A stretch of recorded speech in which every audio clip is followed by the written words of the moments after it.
Welcome to the Deep Dive. Today we're opening up a highly technical yet incredibly human area of medicine. Right. We're talking about decoding pulmonary nodules and the newest, most efficient rules for lung cancer screening. It's a field where visual precision on a CT scan translates directly into, well, patient comfort and often survival. And we really have to start with the gravity of it. Lung cancer is still the leading cause of cancer-related deaths globally, for men and for women. For decades, it just felt like advances in survival were painfully slow. They were, and that was largely because the majority of cancers were only diagnosed once they were advanced, metastatic. Too late to treat effectively. Exactly. That's the essential context here. We needed a disruptive technology, and that technology came in the form of low-dose CT screening. LDCT. Right, the big screening trials. The landmark trials, yes, they really proved its worth. You look at the National Lung Screening Trial here in the U.S., the Nelson Trial across Europe, both of them demonstrated something truly revolutionary, a significant and undeniable reduction in lung cancer-specific mortality. So those trials established that screening works. But here's the stat that really caught my eye, the one that shows just how well it can work. It comes from the International Early Lung Cancer Action Program, or IEL-CAPI. A phenomenal group.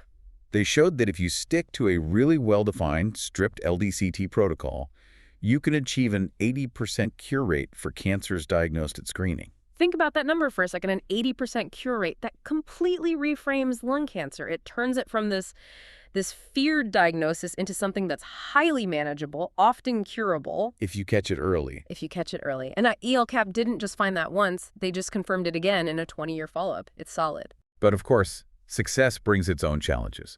CT scanners are getting faster, more detailed.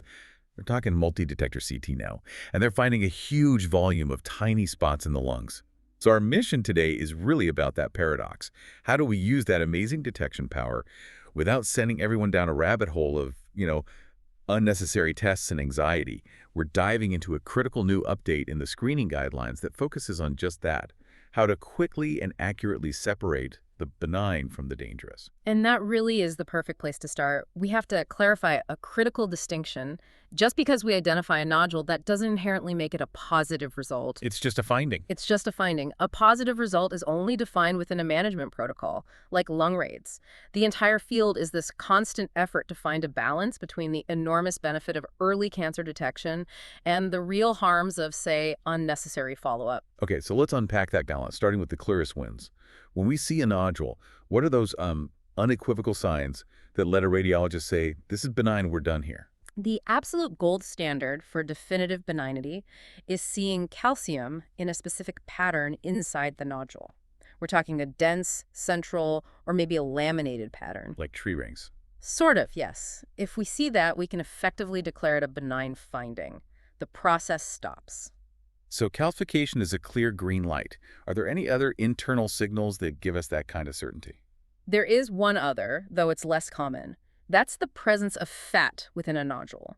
We measure this on a scale called Hounsfield units.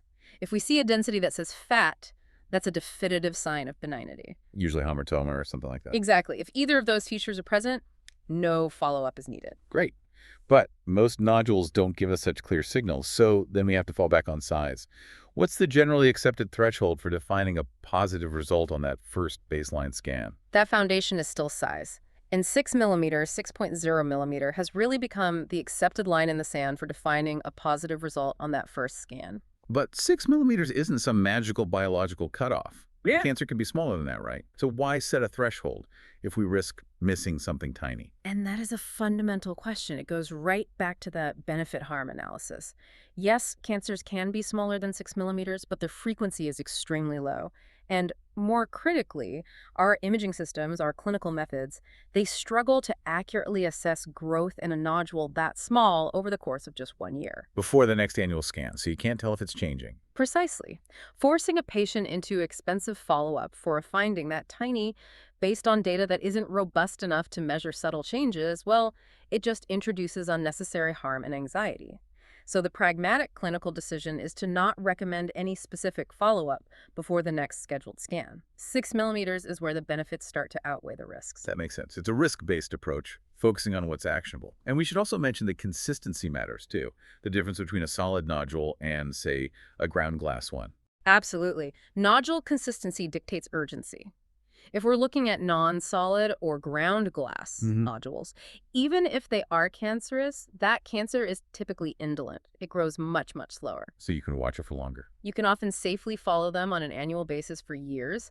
It reduces the need for immediate, aggressive intervention compared to a solid nodule of the same size. Okay, so we've got the hard rules, the size limits, but now we get to the really nuanced, challenging areas.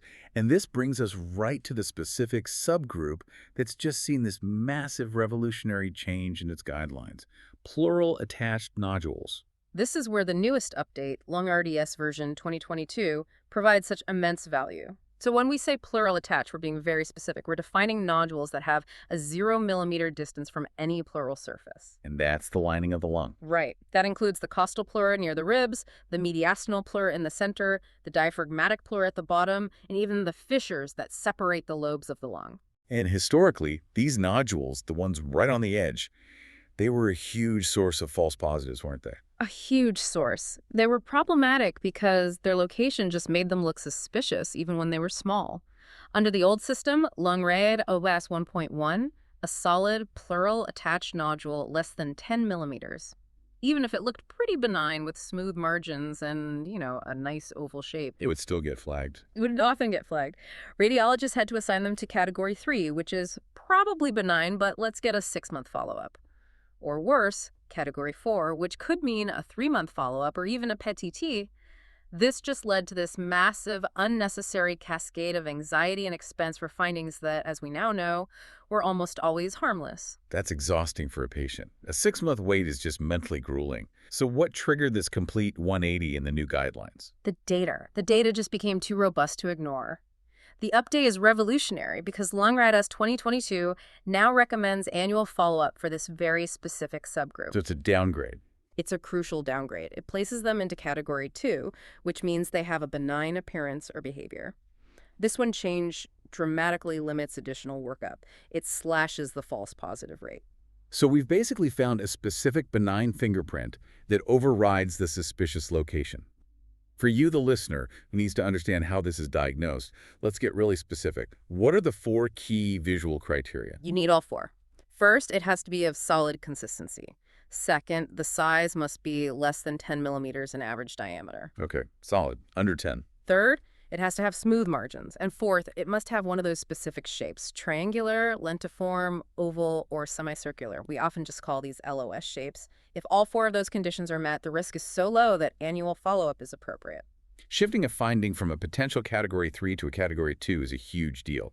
That confidence has to be built on just ironclad evidence. So where did this evidence trail begin?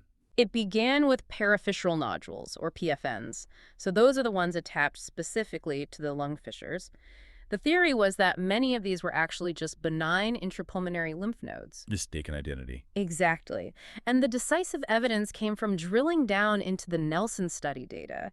They did a review looking at both typical PFNs and even some atypical ones.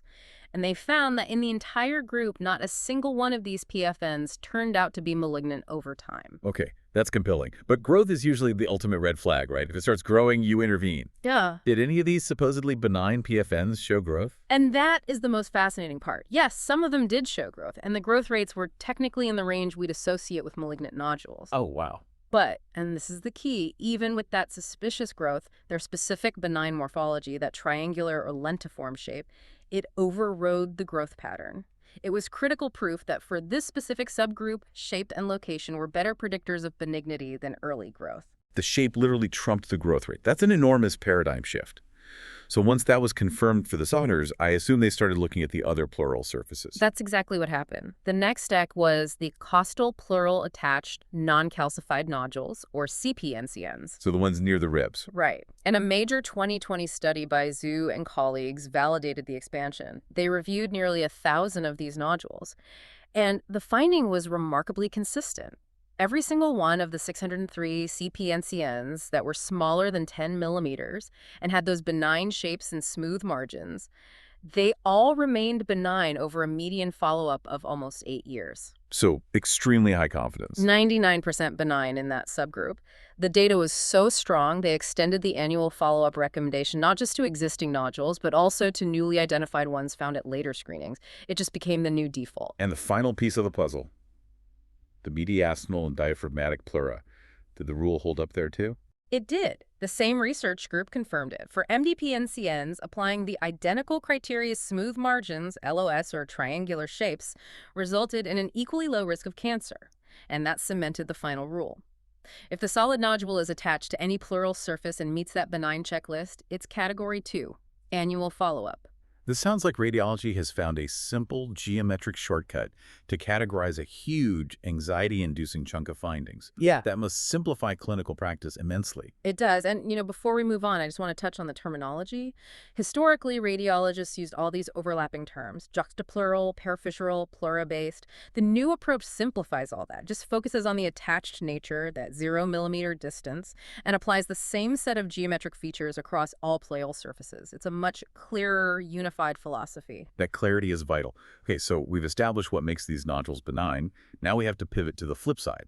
What visual features suggest malignancy? Right, so when a nodule doesn't have those benign features, we're now looking for signs of invasion, specifically visceral pleural invasion, or VPI. And that's clinically critical. It's critical because VPI automatically upstages the cancer. It completely changes the patient's prognosis, their treatment, their surgical plan, everything. So we're shifting from looking for smooth, harmless shapes to looking for evidence that the cancer is breaking out. What are the key predictors of VPI in these attached nodules? For nodules sitting right on the pleura, 3 CT features are highly predictive. The first and strongest, and it has the most memorable name, is the jellyfish sign.